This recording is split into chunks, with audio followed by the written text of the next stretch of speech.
Okay, so can everybody hear me? Okay. My name is Takiia Anderson. I'm an attorney. I call myself the Frugal Biddy. Um, I've been, I don't know, I don't know where I came up with the name the Frugal Biddy. I think I looked at it as obviously frugal, somebody who doesn't spend a lot of money. Is it okay if I move around? Okay, somebody who doesn't spend a lot of money. And then I thought about Biddy as like, this old lady who just basically is, in your ear saying you're not supposed to do that. Now, so that's where I got the name from. And I've had her for about, I don't know, 10 years or whatever. Oh, what am I doing? Okay. So, um, so I'm doing this workshop. The purpose is, what I'm going to do is that it's really going to be consolidated.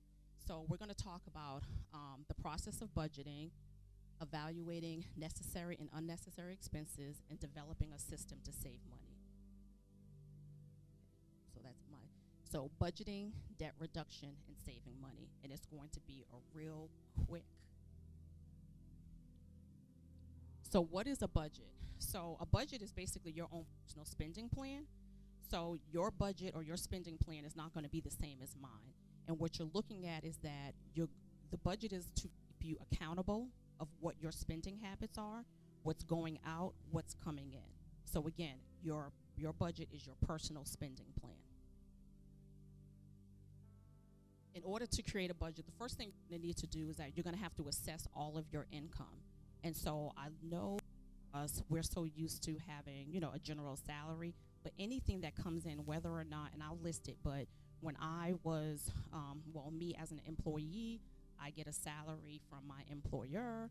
I was also getting child support from my daughter's father, so that basically is my income. I put that into my whole entire budget. If I ever did any side jobs for anybody, that's my income. So for the sources of income, as I showed you, I don't know, how do I do but it's, the red thing is what? I'm so sorry. I'm like not technology. Oh, the pointer. Okay, the pointer. So we have the salary. We have like any payments from clients, part-time jobs, child support, rental income, Social Security, student loan refunds. So even with me, I didn't have a budget when I was in law school, but I probably should have, but I would have put my student loan refunds in terms of my income. Lottery winnings, settlement, money from side hustles, gigs, anything that you save monthly. I have this right here that talks about digits and acorn. Does anybody use that app? Okay, let me tell you real quick about that. I'll tell you really, really quickly about that app. So I have this app on my phone. There's a lot of savings apps that you put on your phone, and what it is that it's a change roundup mechanism.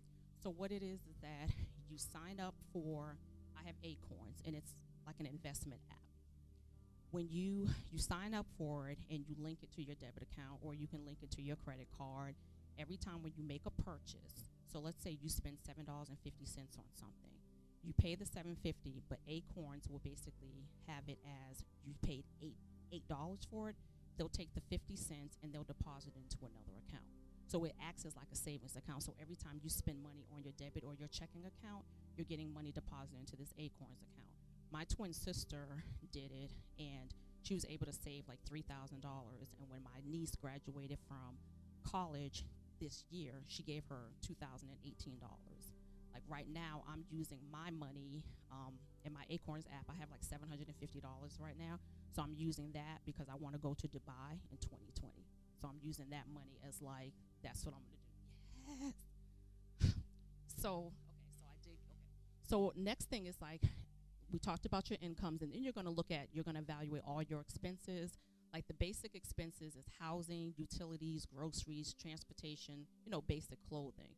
But the specific common expenses is your rent, your mortgage, utilities, car loans, student loans, credit cards, clothes, cable, internet, groceries, daycare, childcare, any of that stuff. When and as I was speaking to the pastor, as I said, like there were certain expenses that I just couldn't afford, which was cable and the internet. It was just too much for me. But nowadays, obviously, you can like negotiate.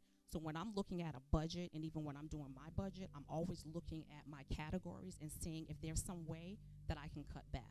Whether or not it's, okay, can I contact a cable company, like you can always call Comcast or any of these cable companies and threaten to leave, and then they'll give you like a lower rate.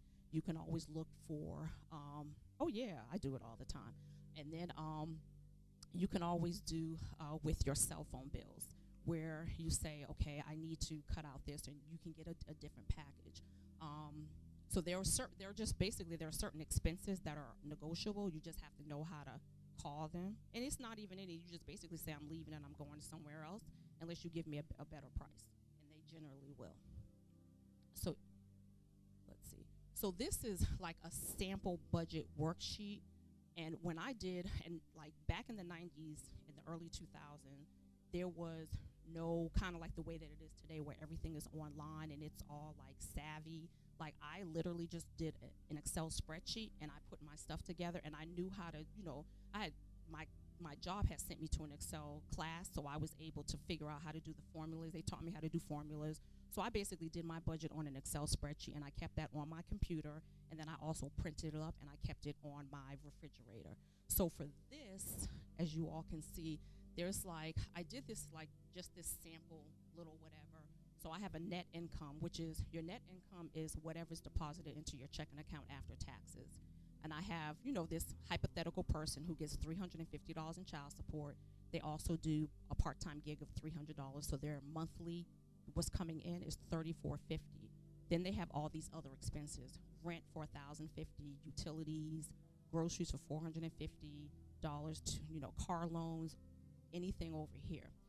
When you're looking, for this like hypothetical person, they only have about $20 left over at the end of the month. So if I were like teaching like a more in-depth class, I would definitely have conversations with people about, well, where is it that we can cut back expenses? Like, should we maybe think about not having cable and just having a stick, like a Fire Stick? Clothing is not that bad. Child care, that may be something that somebody, you can't help it. Car insurance, car loan. I mean, there are just different things. Groceries, maybe shopping at a farmer's market. I mean, this is like pretty much a tight budget or whatever, but I would talk to someone and see whether or not there's some ways that we can reduce this, because the whole entire thing with the budget is that you want to have some money left over so that way you can attack your debt. So if this person had more money left over, the first thing, because they have a car loan, I would basically have them start attacking that car loan debt and putting additional money on that. And this is basically, there's a couple of different like worksheets that you can do. This one is called a fixed and variable income worksheet. So what that means is that you have fixed expenses versus what, your variable expenses. So everybody's light bill, unless you are on some sort of plan, is not going to be the same every month. So some of the like your water bill, things like that, water bill, electricity, groceries, unless you're really, really good, you're not going to spend the same exact thing every month. But the fixed expenses are like your mortgage or your rent, your car insurance. But then again, there are things even with your car insurance that you can do. You may be able to like raise your deductible in order to get a better rate. Internet, my internet is $60. I have it with AT&T. Health insurance, grooming, like there's just, like this is what I did. I basically just put together an Excel spreadsheet and I ran my stuff. And when you do your budget, you can do it on a weekly, bi-weekly, or monthly basis. I generally will put together a monthly budget, but I also do something that is, I also have a bi-weekly one. So I have like a big picture of what it is my expenses will be for that month. But every time when I would get paid or my expenses, I would go in and I would and I keep saving it. So I save it as January. And then I have like, okay, this is how much money I had left over. And if there's a deficit, then I know I have to go in there and I have to figure out what happened. Just like when I was speaking to the pastor's wife, unexpected expenses. So if I had a large expense and it took away from my budget, then I had to figure out how to take away from the next time and just whatever. So I like having like something written in my face all the time. I think that helps me. And for me, when I was, and we'll talk a little bit about later on with this thing called the debt snowball, but when I was getting out of debt, I had my debt snowball written out. It was on an Excel spreadsheet, and I kept it on my refrigerator. And every time I would pay off a debt, I would cross it out. Like it was like in my face all the time. So we're going to talk about real quick debt reduction. So this is when you have debt, what I did was there's two different methods. There's something called the debt avalanche, and there's something called the debt snowball. With the debt snowball, you're taking your smallest debt to your largest. So you're listing out the smallest to the largest, and you're focusing on that smallest debt first. And what you do is that you want to find somehow some money to put extra money on that smallest debt. And once you pay the smallest debt off, you're going to take the entire minimum payment that you were paying on that smallest debt, and you're going to put it to your next debt. So if you have a minimum payment of $100 on the first debt, and you have a minimum payment even of $50 on the next debt, you're going to take, once you pay off that first debt, you're going to take the 100, add it to the 50, and keep paying, and you're going to pay $150 on that next debt. Once that's taken care of, you take that 150, you put it onto the next debt, and it just keeps rolling and rolling and rolling. I like this method better. And so this is like my little, which is on my Facebook, my page on my website. So this is debt snowball worksheet, and it says you pay the creditor with the lowest balance, you add on an extra payment, you pay the minimum on your other debt. So when you're doing the debt snowball, you're always just going to keep the minimum payment on your other debt. You're going to focus on paying that smallest debt first. So for me, the way that I put mine was I had a list of all my creditors, which was, my student loans, credit cards, car notes. Whoever was the lowest one was at the first. I put what my total balance was on that bill, and then I put what was monthly owed. So everything was always, but the way that I ordered it was it's ordered in smallest to least based upon the total balance, not on the minimum payment. And then I would put like how much extra I was going to put on that debt, and then that would total it out. So if I put an extra 25 and I had 100, then I was going to be putting $100 on that until that was paid, and then again I take that $100 and then I put it on to the next one. And when it was on my refrigerator, I would just cross it out like every time. It was exciting too, because I was like, wow. And then I started getting like real fancy, because I could figure out based upon how many months. So I would like count how many months it was going to take me, like, okay, this is how much, so I'll have this paid off in like 7 months. And I put a little calendar, and I would say, okay, it would be paid off by whatever, March 23rd. And I was like, then you can start putting on this one. This one's it was great. Like, I loved it. See, I'm such like a financial geek. I love stuff like this. Like, that's why I don't understand. I'm like, how can people like being in debt? I'm like, this is like, when you get to this point, you can start knocking out that stuff. Oh, it's amazing. Okay, and then, like I said, this is short. So once you pay off all your debt, then you can come to the fact of really, really saving money. Even with me, when I was in debt, I still continued. And when I was in debt and I was paying off my loans and all my other expenses, I still contributed or saved for my daughter. Even though I didn't maximize how much, I saved as much as I could. So the good thing is that once you're out of debt or have minimal debt, you should you should think about saving your money. And I know that there's a lot of people who follow Dave Ramsey, and he says like not to contribute to your retirement plan for a certain period of time. I stopped contributing to my retirement plan for 2 years. What I probably should have done was just reduce the amount that I went from whatever percentage to down, instead of just completely, because it was doable for me to be in. Even if you're investing like 10% of your salary, you can go down to 5% or go down to 3% as long as you're investing something. Saving money also. I also talk to a lot of my followers. I have a Facebook page, and I have followers, and they'll ask me, well, how much do you think that I should contribute? And I know a lot of people are kind of like shocked when they, when just like with me, with the whole entire conversation about you want me to take 8% of my salary, or you're forcing me to take 8% of my salary to put this into a retirement plan. I don't like that. So what I do is I try to get people to start with a comfortable level, anywhere between 3 to 5%, and I tell them to increase it every year by 1% until they at least get to 10%. So if you start with 5%, and then next year you go to 6%, you go to 7%, you go to 8%, you go to 9%, you go to 10%, and see how that does. Because I think that once you get to the place of you don't miss the money anymore, you're able to like deal with like your life. Like it doesn't feel like it's like something's being taken away from you. So my thing is start small, and then you can just go large. Um, Talking about emergency funds, there's just a lot of going back and forth in terms of how much you should save.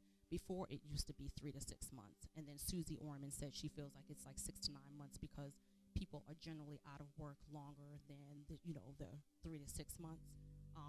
I would say at least 6 months to start. Now with Dave, what I did with the Dave Ramsey, what I did like about him is that he said at least save $1,000 of an emergency fund. I think that that's great, because at least it's something, and I think it gives you motivation. I would say save at least 6 months of living expenses. And for me, when I figured out what my living expenses were, my living expenses were based upon keeping the roof over my head, keeping the utilities on, and keeping food, and just base like internet. Yes, I have to have that because if you're out of work, then you want to be able to look for a job. So you're going to have the internet. But getting my hair done, the way that I factored in my emergency fund was I'll have to figure something out. Like there's just that wasn't important. So when you're looking at your emergency, and it'll be fun. Like once you start creating your budget, look at what you can cut out, and then start trying to figure out like if I lost my job, what is it that I have to pay for? What do I have? What do I need, and what can I do without? And then another thing was my saving was again a 529 plan for my daughter. Now parents are not obligated ever to pay for college for anybody. We're not obligated to do that, but I did it for my daughter. I started again when she was 4, and I guess I felt like because my parents paid for mine that I was going to do it for her, and I had the means to do it. So I have I have a young lady who follows me, and she doesn't have the means to do it, and she says she feels guilty, and I'm like, there's nothing to feel guilty about. You don't have to pay for anything. Like I don't have to pay for anything, but if there's anything that you can do, then do, and if you can't, you can't. Like one of the things with her, I told her was like, at a minimum, do you think that you could at least pay for your daughter's books? Like, do you have enough money to actually like pay for like 4 years of your daughter's books? She said yes. Well, then go ahead and do that. Even if it's, hey, I'm gonna send you $100 a month or whatever. Like you don't have to be obligated. But I do like the 529 plans, and I like them better than the educational IRAs or the CDs that I talked about. Because with the educational IRAs and the CDs, you can only contribute about $2,500 a year, whereas I think with the 529 plan, it's like you can contribute, I think like $14,000 or $15,000 a year. And I know most of us are not contributing $14,000 or $15,000 a year, but at least it gives you room.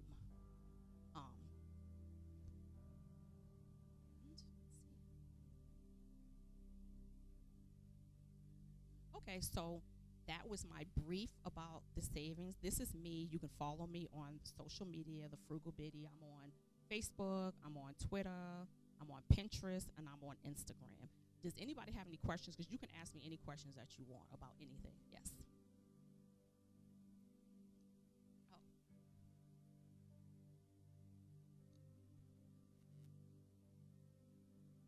And if there's something that I went through and you want me to clarify, I will definitely clarify it.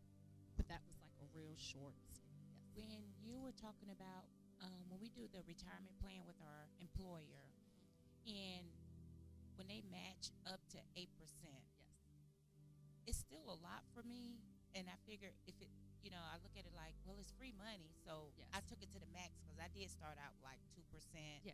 and I would just move up. Right. So the 8%, it's a stretch, but it's free money. So Right. is that But okay? how much of it? Yeah, that's perfect. Because one of the things that they also say is like, don't leave money on the table. Yeah. So one of the things, because I read books and I listen to all the financial people. I don't necessarily take in everything. Like I take what I want from it. But yes, they always say, what I've heard is that invest whatever your match is. So whatever it is that they're going to give you as a match, you should invest that much. Okay. And if it's too much of a stretch, remember, like you can always go back down and go back up. Like I've wavered between I mine. do that. Oh yeah, I've done that before. I do that. I have to do that sometimes. Yeah. But Yeah. I looked at it like, okay, 8%, they matching it. It's a stretch, but But I you're have to blessed start that you even somewhere. get a match, because there are a lot of employers that don't do that anymore. Yeah. Good. That was my question. Oh. So, okay. So I just started college, Congrats. and I did my first semester. So I think my debt is really my student loans. I haven't really had any debt but that. Okay. So during the summer, should I save the money to pay back? Because No. I have. You're not paying back your student No. loans while you're in school. Don't do it. No. So You're going to what- basically use your summer money so that way you can take Pay out less books. student loans for the next year. Okay. Yes. Because I have grants and Hope Scholarship, so I really just have like a least amount of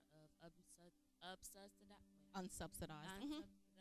yeah, those loans, and it's really low because I didn't accept all of the federal money they were about to give Good. to me because I didn't want to have all that. Correct. So don't use my summer to pay that back. No, because you're in a deferment anyway. Use your summer to make as much money as you can so that way you don't have to take out additional student loans. You can keep on the path of taking out the least amount of student loans. So that's Just what you like want to do. saving for books and like Absolutely. little bit of And if you can, savings. I don't know, like I don't like if you can, because I think it's different from your general. Like when I was younger, we Yeah. could actually work like 40 hours a week at one employer over the summertime. So even if you have to get 2 part-time jobs, but the point of the matter is, any sort of money that you make over the summertime is going to go towards decreasing your future debt. You're Yeah. not paying off anything. And that was another thing. So you said you didn't have a car. You said don't no. buy a car. You said you shouldn't buy a car. No, You said I have a something. car. I just didn't buy new cars. Okay, Like I so- kept my cars for like 11 or 12 years. Okay, because it makes sense that I would need a car in college because I can't go 4 years without a car. Even though I can do transportation, it's like 3 hours away, but I still need to be able to drive down there when Why? Like how are you It's- I- surviving without a car now? Oh no, I'm surviving now because it's a small town. Like I don't mind walking. I don't do Uber a lot. Like I don't know why your daughter did $100 on Uber. I don't do that Because they were flying but- and she was like, she thought she was whatever. She was flying around Atlanta. But it's just like, how do I know I'm gonna get there and back for sure? You know, my mom, like, for the 4 years, I want to be able to drive down there myself, or should I just use her? Well, what do you think about it? Yeah. Get a car. Because that's like a loan in order for a Right. car. So I should just. Well, I purposely did already made up in my mind that she does not need a car for college. I think that they'll find different ways because I'm looking at not accumulating debt for her or for me of what I'm trying to do. So, yes, I complain about I have to go down there and travel to get her, but Yeah, we I'll don't- do it. Right. I mean, we don't like riding. We don't like driving and transporting them. But, yeah, I would definitely say don't. I made the mistake of actually getting a car for my daughter in my name, and I gave her the responsibility for paying, and it's only $150 a month, and she's been late several times. And it's like, here we go again. So I feel like I enabled my daughter because she's my only child and whatever. So no, you don't need to go into debt in order to get a car, especially if you Unless you save Correct. and buy it cash, that's fine, but I will still be responsible for the insurance. Correct. It'll still it's have all some those kind of expenses, debt. correct. And when she And gets into that'll a be car that accident, unexpected that, yeah. it's just it's just going to keep on getting up and up and up. I said, like, my daughter's car, her portion of her car insurance, we live in the city of Atlanta, is just absolutely ridiculous. And I get angry, like, when I get that telephone call and you've gotten into another accident. And I'm like, we're on accident number 2. And I'm, and it's me who has to pay for it because you don't have the money. Like, yes, you work part-time, but you don't have all that money to pay for that. So,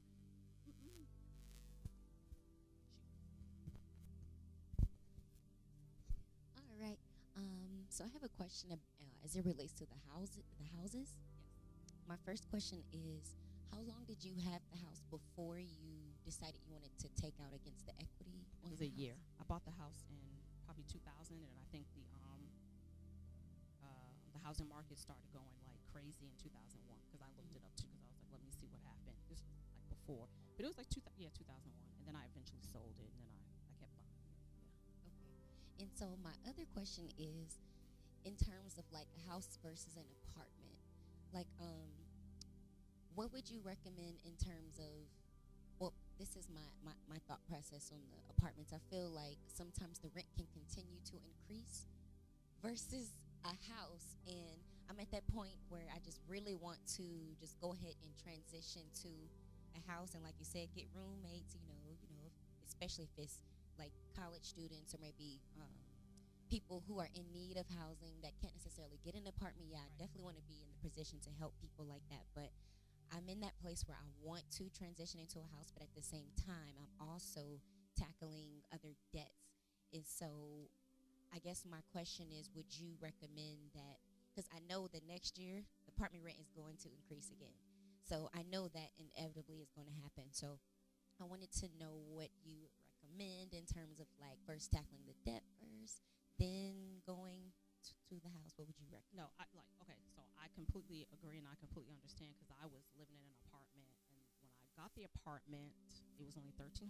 Then they went to 1,450, and then they were going to go up. Like every year, they're going up 150, 200. And I was like, I can own a house for this, and I can own a house for this for less than that. So that was with my fifth house that I just bought. My mortgage is like $400 less than what I would have had to keep on paying, like as the years kept going on and on. In terms of tackling debt, this is the thing that I look at is that you have to look at your expenses too. So if it's going to be cheaper for you in the long run to have the house, then I would go ahead and go with the house. And there are some, there are expenses with closing costs. Like for some reason, I've lived in, I think this is the 4th state I've lived in, and Georgia's closing cost is insane. From like $7,000, $8,000, $9,000, $10,000 for closing costs, whereas when I was in Massachusetts, it was only like $2,000. So you have to look into that. So make sure that you have that taken care of. But I would definitely overall, if I'm looking at my expenses and I'm going to have to pay, $1,000 for rent versus if I get my own place, I only have to pay like $800, and there's a possibility that I can also get a roommate. Oh, I would take the house definitely. I wanted to ask about the, what do you call it? Your monthly expenses. You factor in your tithe and offering. Yes. Okay. So that's first before you listed all like the cable. No. Or do you cut that At out this first? point. You know how you said like substitute some stuff like cable. So like if you're, I don't know, if your tithes exceed like the. See, but he and I, remember when we had that conversation about tithes and offering? I don't know. This is church, and I'm just like, oh, gee. Oh, Lord. No, because he and we had this conversation, and I was telling him, like, when I remember when I was like this, the broke single mom, I didn't have enough money, but I always tithe 10% of my gross, and that was a lot of money. And I still was like, everybody knows what overdraft protection is, right? So I was living in overdraft protection, but the church was getting its money. And I had, my daughter had a baby, an elderly babysitter, and I loved her to death because she did everything for my daughter. I was telling her, and she was like, child, what do you mean you're tithing 10%? And she was like, you can't afford it. And I said, I can't. She was like, you give what you can, and then you keep it moving. And that's exactly. So I'm not going to sit here and lie to you all and be like, I tithe 10% of my gross, because I don't. Especially during that particular time, I had too many expenses, and I don't have anybody helping me but me. So you're going to have to make that call. I don't feel like, I just feel like the way that, when he and I had the conversation, I was talking to him about the fact that I just feel like a lot of churches always emphasize tithe and offering, but they don't tell you how to be good stewards over your money. So I'm in a position where I can tithe 10%. I'm in a position where I can do more than that. I'm in a position that I can help families out because I'm a good steward and I figured out what to do with my money. But in terms of my budget, now I can, but back then, no. So you do what you can. And that's what I was telling them. I think a few weeks ago I was telling you all that if you can't do 10, you do, like she just said, do what you can, and God will bless that. And so no, you're right in line. You're fine. I tell people that some people, it was some times where I couldn't give 10% either, and I had to only give like 5% or 3%. But then I was faithful and consistent over that. That now, like you just said, I can give 10%, I can give 20%, I can give what I can, but I had to be faithful over what I could be able to give. Kind of where I was as far as the 10%. I feel guilty sometimes, but then I know the Lord bless me where I can give more. I give, and I'm allowed to give. But then I also look at, okay, well, I'm spending shopping, buying, because my goal 2019 was well, and my sister and niece don't believe me, but I'm gonna quit shopping because I shop too much. Encourage her. All I do is work. I work a lot. Mhm. Scrub and line clothes, tags on, just don't make no sense. Mhm. And me shopping unnecessary. There could be more I can, give. Just Absolutely. like cut out on some stuff that I don't need to be doing. Right. And give more. I'm kind of wrestling with that. But the shopping is unnecessary. Yeah. Take shopping hiatus. Just like stop. Yeah, where would I have or something, because I got debt. I don't have any debt. That's okay. The first step is to admit it. Just for 2019, just say you're not going to. Shopping freeze. Yeah. Um, my question is, do you have to be debt free to get a house? So you don't have to be debt free. No. I 'Cause wasn't that's- debt free 'cause when I I'm got always my first. saying, well, when I get out of debt, I'm gonna get a house, but don't seem No, like because I'm something gonna- always happens. That's the thing. Sit there and like have your life. Like the thing about me is, don't sit there and overextend yourself for a house. But no, you don't have to be debt free to get to actually have a house. Like my thing is, if I have an enormous amount of credit card debt, looking back, then I'm not gonna, because it's just too much. But if you have, student loans, or you have a car note, and you know that that's going to be, manageable, yes. But no, you don't have to be completely debt free in order to get a house, and I wouldn't necessarily recommend that either. Like you have to also look at your living expenses. Like my goal is to just again not to have to continuously have $150 and $200 annual increases or whatever, because that makes a big difference. So no.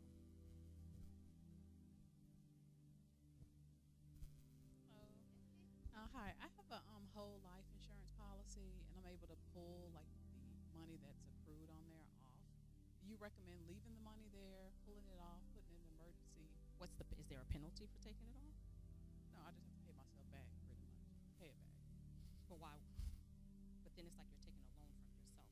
Yeah, but if my question is, should I leave it there or should I pull that off if I'm trying to pay something off? What's the interest rate? It all depends on what the interest rate is. It's not much. The interest rate on the debt, or the interest rate on the whole life. I don't know the exact. To look and see what Okay. the interest rate is. Like, is if you have like a high credit card and you're not really earning anything on the whole, I would take it off and then just go ahead and refund once you pay that high debt off. Okay. I would do it that way.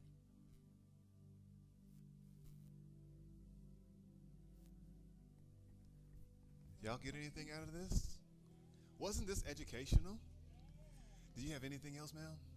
No, I just want to say thank you all for having me. This was really, really great. And it was a good turnout. I like smaller crowds. I can talk before anybody. But really, just stay focused. It's not easy, even though I probably present that it's easy. It wasn't easy. Many times where I was frustrated. There are many times that I cried over my situation because it's like, I just felt like I'm never going to get to that point. Also, like, the guilt of, having my daughter and being like, oh God, like I have to take care of her and I just can't get certain things. So just stay focused. If you want to follow me, you can subscribe to my blog. If you inbox me, I respond back. People ask me questions all the time, and I just tell them my opinion, what I think they should do. But thank you all for having me.